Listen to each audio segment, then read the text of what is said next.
Nagpuli na kami halin sa amon nga uma. Pag-abot sa balay, nagduyo lang sang kadali kag naghimos naman dayon sang panyaga.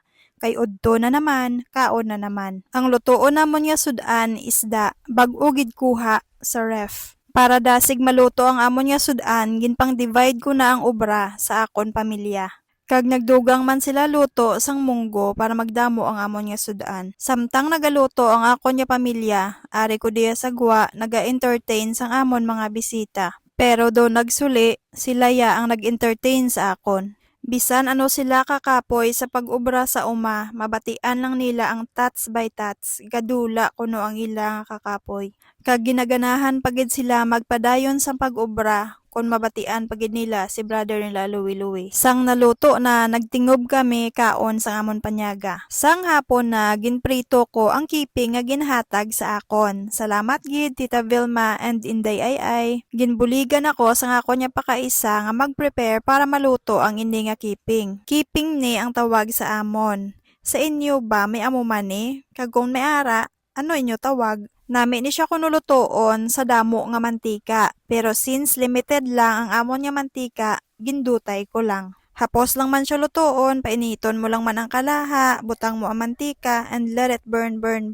Naluto ko gid man tanan, may batok lang galing, pero ti may kalamay man, pabayan ta siya nga obrahon ang obra niya. Ginserve ko na sa pamilya ko ang ginluto ko nga kiping. Hambal ko sa ila kung kabatsyag ka mo pait, pwede lang magkureet pero please hindi magtulok sa kamera. Samtang kami nagakaon-kaon sa guwa, ang manghod ko nga isa nagtanok sang saging kag kamote kahoy. Kay para karon sa hapon pagpuli sa mga kabulig namon sa pagpanguma, ma-share ni namon sa ila. Kay para bisan sa amon nga paagi, mabuhin-buhinan man ang kakapoy nila. Sang pasado alas 4 na sang hapon kag wala na masyado init, naghagaday kami sang manghod ko upod man ang akon mga pakaisa nga mag-walking nga may aman nga running.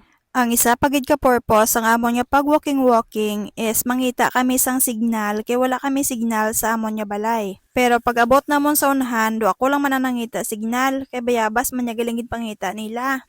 Perfect. Pagpuli na namon sa balay, gintest ko ang kapisan sang akon pakaisa kag sang akon mga manghod. Hatagan ko sila sang challenge nga kung sino sa ila ang makahatag sa akon sa pinakadako nga kamote.